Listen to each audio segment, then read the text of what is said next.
आप सभी का अपना YouTube चैनल MK एग्ज़ाम में स्वागत है। तो चलिए दोस्तों, आज का जो वीडियो होने वाला है वह है आप लोगों का जो झारखंड सरकार द्वारा जो आप लोगों के लिए योजना चलाए गए हैं, जो जितने भी छात्राएं हैं उनके लिए जो योजना चलाए गए हैं, यहाँ पर जो नाम है इसका देख सकते हैं, सावित्रीबाई फुले किशोरी समृद्धि योजना हेतु आवेदन। ये जो आवेदन है आप लोग किस प्रकार भरिएगा और इसमें कौन कौन सा डॉक्यूमेंट्स लगेगा, इसकी पूरी जानकारी आप लोगों को मैं दिखाऊंगा और आप लोगों को इसको बताऊंगा कि कहाँ पर क्या भरना है। टोटली आप लोगों को फॉर्म को भर के दिखा दूंगा। उसके बाद आप लोगों का इसमें कौन कौन सा डॉक्यूमेंट लगेगा उसके बारे में भी बताऊंगा।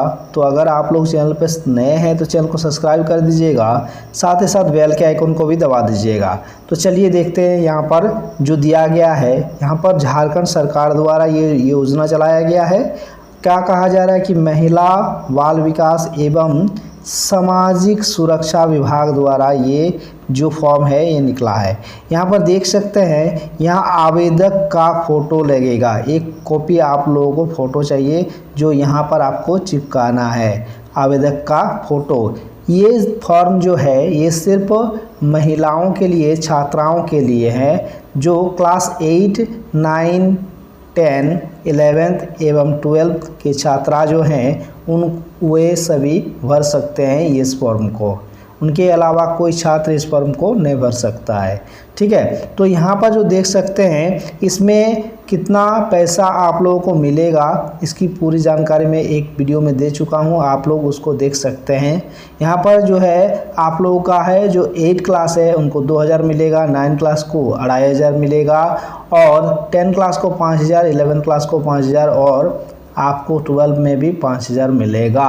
और जब आप लोगों का 18 से 19 वर्ष की आयु हो जाएगा, ठीक है, तब आप लोगों को 20,000 रुपया फिर से दिया जाएगा। तो यहाँ पर देख सकते हैं आपको पहला करना क्या है। यहाँ पर देख सकते हैं कि यहाँ पर लिखा है क्या, आवेदिका का नाम। ठीक है, आवेदिका का नाम यानी आपका नाम, जो भर रहे हैं उनका नाम, और पता यानी आपका एड्रेस यहाँ पर लिख सकते हैं, कोई भी हो। जैसे मान लीजिए कि जो आवेदिका है उनका नाम है रीता, तो यहाँ पर लिख दीजिएगा रीता लिख दीजिएगा इस तरह, रीता कुमारी लिख दिए। ठीक है, इसको जो भी भरिएगा स्पष्ट ढंग से भरिएगा। यहाँ पर कहा जा रहा है क्या, माता या पिता या अभिभावक का नाम, माता का नाम लिख सकते हैं। ये देखिए महिलाओं के लिए है इसलिए माता का नाम ही पहले दिया गया है। माता का, अगर माता रहे तो माता का ही नाम देना है, यहाँ आने वाली है, समझ गए। उसके बाद अपना ग्राम लिखना है। यहाँ पर देख सकते हैं, यहाँ पर माता का नाम लिख दीजिएगा। उसके बाद यहाँ पर लिख दीजिएगा ग्राम। ठीक है, माता का नाम लिखिएगा, ग्राम का नाम लिख दीजिएगा, यहाँ अपना पंचायत का नाम लिख दीजिएगा। उसके बाद आपका प्रखंड जो है, प्रखंड आपका लिख दीजिएगा। ठीक है, और किस ज़िला से बिलोंग करते हैं आप, उस ज़िला का नाम यहाँ पर लिख दीजिएगा। उसके बाद आपको क्या भरना है, यहाँ पर भरना है कि आंगनबाड़ी केंद्र का नाम, मतलब जो आपके दायरे में, जिस आंगनबाड़ी के दायरे में आप आते हैं उस आंगनबाड़ी का नाम और उस केंद्र का एक संख्या होता है, कोड होता है, उस कोड को आपको इसमें लिख देना है। ठीक है, इसके बाद ये देख सकते हैं कि आवेदिका, यहाँ पर दिया गया कि यदि ज्ञात हो तो, यानी कि आपको अगर पता हो तो उसको आप भर दीजिएगा। इसके बाद कहा जा रहा है कि आवेदिका का विवरणी, किस प्रकार का विवरणी, तो पहले आपका जन्म प्रमाण पत्र, अगर आपका पास जन्म प्रमाण पत्र है तो उसका जो छाया प्रति है यानी कि फोटोकॉपी, 1 कॉपी जेरॉक्स लगेगा। उसके बाद अगर आवेदिका 18 या 19 वर्ष के हो तो उनके अगर वोटर ID कार्ड हुआ है तो उसका छाया प्रति यानी उनका एक क्या जेरॉक्स चाहिए। उसके बाद आवेदिका जो है 18 या 19 वर्ष के होने पर विवाहित है या अविवाहित है, इनकी डिटेल लिख दीजिएगा। अगर विवाहित है तो विवाहित में टिक कीजिएगा, अविवाहित है तो अविवाहित में टिक कर दीजिएगा। उसके बाद यहाँ पर देख सकते हैं कि आवेदिका का जन्म क्रम या आपका जन्म क्रम यानी कि आप प्रथम पुत्री है। ये जो फॉर्म है ये 2 लड़की के लिए, कोई पिता का 2 बेटी है तो प्रथम पुत्री और द्वितीय पुत्री के लिए ये फॉर्म भरा जाएगा। तो अगर आप प्रथम पुत्री हैं तो प्रथम में टिक कीजिएगा, अगर आप दूसरे में हैं तो आप दूसरे में टिक कर दीजिएगा इसमें, ठीक है। तो इसमें आप भर दीजिएगा इसका। उसके बाद आप भरिएगा क्या, आवेदिका का आधार कार्ड संख्या, आपका आधार कार्ड जो संख्या है यहाँ पर आप लिख दीजिएगा। उसके बाद देख सकते हैं कि आवेदिका का बैंक एवं या पोस्ट ऑफिस खाता संख्या, इसमें आपका पोस्ट ऑफिस का अगर खाता है वो भी चलेगा, अगर बैंक का खाता है तो आप बैंक का यहाँ पर लिख दीजिएगा। क्या बोला है कि आवेदिका का बैंक या पोस्ट ऑफिस संख्या, खाता संख्या यानी अकाउंट नंबर आप यहाँ पर लिख दीजिएगा, अकाउंट नंबर, ठीक है। उसके बाद आप देख सकते हैं यहाँ पर क्या है, पोस्ट ऑफिस या बैंक खाता का संख्या लिख दीजिएगा। उसके बाद है जो आपका यहाँ पर देख सकते हैं पोस्ट ऑफिस या बैंक का नाम, क्या नाम है पोस्ट ऑफिस का या बैंक का जो नाम है उसको लिख दीजिएगा। जैसे मान लीजिए एसबीआई में आपका खाता है भारतीय स्टेट बैंक, तो भारतीय स्टेट बैंक लिख दीजिएगा। और शाखा यानी कि कहाँ ये बिलोंग करता है, जैसे मान लीजिए आपका जो खाता है वो कौन से शाखा में है, जैसे हम लोग का जामताड़ा है तो जामताड़ा जिला, जैसे जामताड़ा है तो जामताड़ा लिख दीजिएगा। आईएफएससी कोड जो आप लोगों का खाता में दिया हुआ रहता है, ठीक है, एक पासबुक में दिया हुआ रहता है आईएफएससी कोड, तो आईएफएससी कोड उनका भर दीजिएगा। आप देख सकते हैं क्या कहा जा रहा है कि आवेदिका का माता या पिता का नाम, तो आवेदिका यहाँ पर दिया गया हिंस देखिएगा, आवेदिका का माता की मृत्यु की स्थिति में पिता का नाम अभिलेख मान्य होगा। अगर माता है तो माता का ही चलेगा, पिता का उसमें अलाउ नहीं है। अगर माता का मृत्यु हो चुका है तो ही पिता का इसमें क्या नाम भर दीजिएगा, ठीक है। तो यहाँ पर देख सकते हैं, उसके बाद जो दिया गया है आप देख सकते हैं कि आवेदिका का माता या पिता का आधार संख्या किसका देना है, अपने माता या पिता का, जो अगर माता मम्मी है तो मम्मी का ही, आपका माताजी है तो माताजी का ही आधार संख्या यहाँ पर दीजिएगा, ठीक है। अगर माताजी नहीं है तो ही पिता का अलाउ होगा, नहीं तो पिता का अलाउ नहीं होगा। तो आपका जो जेरॉक्स कॉपी माता का आधार कार्ड है उनका भी एक जेरॉक्स कॉपी लगेगा यहाँ पर। उसके बाद यहाँ पर संख्या भी लिख दीजिएगा, आधार संख्या यहाँ पर आपको लिखना है। अभिभावक का नाम अनाथ आवेदिका की स्थिति में, यानी कि जिसका माता पिता दोनों नहीं है वो भी भर सकते हैं, अपने कोई भी अपना जो रिलेटिव है वो उसका साइन कर देगा यहाँ पर। अगर माता पिता नहीं है तो ही ये कॉलम भरना है आपको। उसके बाद देख सकते हैं यहाँ पर क्या है, अभिभावक का आधार संख्या, यानी कि अगर अभिभावक कोई भी है आपका, कोई भी रिलेटिव में है तो उसका आधार संख्या यहाँ पर देना पड़ेगा आपका। अगर माता पिता ना हो तो ही ये कलम भरिएगा। उसके बाद क्या दिया रहा है देख सकते हैं कि आवेदिका के विद्यालय का नाम, पता एवं किस स्थान से मान्यता प्राप्त है। तो देख दीजिएगा कि यहाँ पर देख सकते हैं क्या दिया है कि ये जो है कक्षा, आप किस कक्षा में पढ़ते हैं। अगर मान लीजिए 8 में पढ़ते हैं तो लिख दीजिएगा 8 लिख दीजिएगा। अगर आप 9 में पढ़ते हैं तो 9 लिखिएगा, 10 में पढ़ते हैं तो 10 लिख दीजिएगा, इस प्रकार लिख दीजिएगा। और 8 क्लास में पढ़ते हैं, आप कौन सा सेक्शन में पढ़ते हैं, अगर मान लीजिए आपका सेक्शन बना है तो ए लिख दीजिएगा, बी है तो बी लिख दीजिएगा, सी है तो सी लिख दीजिएगा सेक्शन में।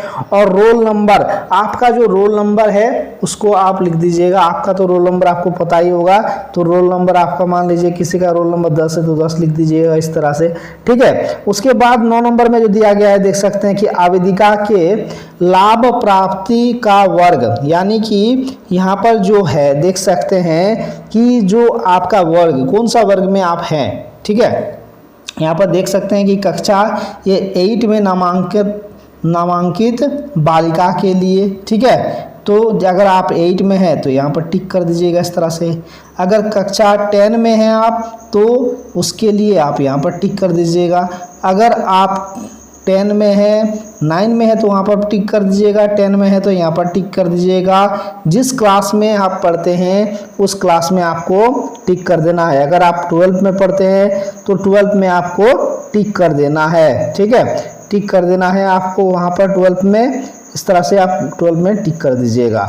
उसके बाद देख सकते हैं 10 नंबर में कहा गया है कि आवेदिका के माता पिता राज्य केंद्र सरकार में स्थायी रूप से नियोजित सेवानिवृत्त पेंशन पारिवारिक पेंशन प्राप्त करने वाले नहीं हो है या नहीं है। देखिए कहा जा रहा है कि आपके पिता माता या आपके परिवार में कोई भी राज्य सरकार या केंद्र सरकार के अगर आप लोगों का किसी का भी अगर माता पिता या अपने परिवार में किसी का भी सर्विस है तो आप यहाँ पर हाँ लिखिएगा, अगर नहीं है तो आप इसमें क्या नहीं कर दीजिएगा। ठीक है, उसके बाद आप देख सकते हैं अगर पेंशन भी पाता है तो भी आपको हाँ में टिक करना है, और अगर आपका सरकारी नौकरी किसी का नहीं है तो आप नहीं में टिक कर दीजिएगा। उसके बाद देख सकते हैं दिव्यांग बालिका के वितरण लागू, मतलब दिव्यांग अगर है, अगर कोई मान लीजिए किसी तरह से, तो ये फॉर्म आपको ये जो कॉलम दिया है भरना है, अन्यथा आपको ये नहीं भरना है। 11 नंबर। उसके बाद देख सकते हैं 12 नंबर में दिया गया है कि क्या आवेदिका को मुख्यमंत्री सुकन्या योजना का लाभ मिला है, मतलब आप भरे हैं या नहीं भरे हैं। अगर भरे हैं तो हाँ कर दीजिएगा, अगर नहीं भरे हैं तो नहीं कर दीजिएगा। ठीक है, अगर भरे हैं तो हाँ में टिक कीजिएगा, नहीं भरे हैं तो नहीं में टिक कर दीजिएगा। यहाँ पर क्या कह रहा है कि उसका जो लाभ प्राप्त है उन्हें, क्या उनको कुछ लाभ प्राप्त हुआ है उनसे सुकन्या से, तो किस वर्ग में उत्तीर्ण है वो भी लिखना है यहाँ पर। ठीक है, और यहाँ पर कक्षा 1 में नामांकित है, कक्षा 5 में उत्तीर्ण हुआ है, इस प्रकार आपका जो डिटेल्स दिया है इसमें आपको भरना है। अगर आप सुकन्या का लाभ उठाते हैं तो किस में आपको, कौन सा ईयर में आपको पैसा मिला है वो लिखना है आपको, कौन सा कक्षा में आपको पैसा मिला है उसका टिक कर देना है आपको। उसके बाद देख सकते हैं 13 नंबर में, क्या आवेदिका को मुख्यमंत्री लाडली योजना का लाभ प्राप्त है।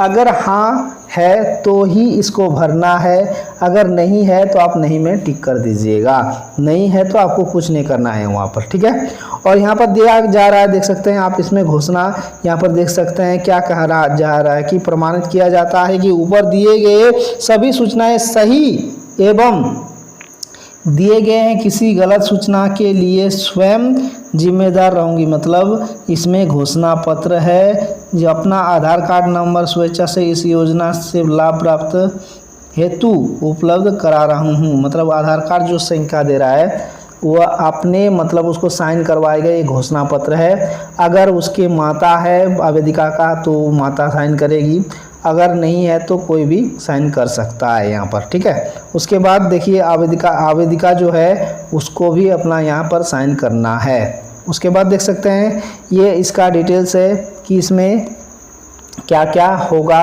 किसको लाभ प्राप्त होगा, उसका डिटेल्स दिया गया है। इसके बारे में मैं भी एक वीडियो बना चुका हूँ, देख लीजिएगा आप लोग। उसके बाद देख सकते हैं कि यहाँ पर जो दिया गया है कि सावित्री फुले किशोरी योजना के लाभ हेतु आवेदिका का माता का घोषणा पत्र, यहाँ पर अपना माता का जो है वो जो आवेदिका है उनके माता का डिटेल्स देना है। अगर माता ना रहे तो पिता को इसमें इन्वॉल्व किया जा सकता है, अगर माता है तो पिता का कहीं पर कोई रोल नहीं है। तो अगर माता है तो यहाँ पर लिख दीजिएगा, उनका नाम लिखिएगा, उसके बाद पिता का नाम लिख दीजिएगा उनका। उसके बाद क्या दिया गया है, ग्राम लिखिएगा, प्रखंड, थाना, जिला लिख दीजिएगा। ठीक है, इस जिला के अंतर्गत निवास करती हूँ। उसके बाद यहाँ पर लिख दीजिएगा आवेदन करने वाले मेरी पुत्री, जो इसके नाम पर आवेदन हो रहा है उसका नाम यहाँ पर दे दीजिएगा। उसके बाद जो देख सकते हैं यहाँ पर उनके आपके जो माता हैं उनका साइन लगेगा।